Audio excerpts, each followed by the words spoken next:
Ini ayah dari mana ini? Ayahnya dari Sapira Agnia Putri dari Takengon. Takengon. Ya. Dari Takengon ke sini perjalanannya berapa hari?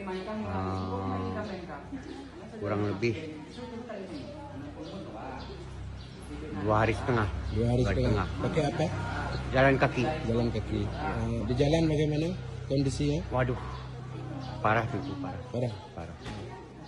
Jadi Cuma jembatan tekad aja yang bikin lapang semua. Tekad ya. Ini semuanya. Itu jembatan dari mana? Jembatan mulai dari Lampahan. Nggak ada satupun yang bagus, nggak ada. Cuma satu yang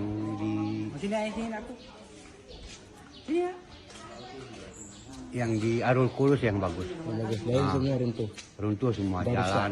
berat. Mobil minyak nggak bisa lewat. Jalan kayak udah dibalik. Batu-batu udah kelihatan. Berarti dengan jalan kaki 2 hari 1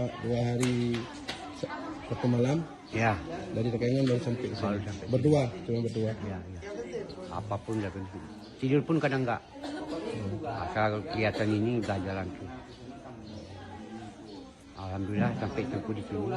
Anak sehat. Alhamdulillah. Sudah ketemu ya. Ya. Anak ke sini.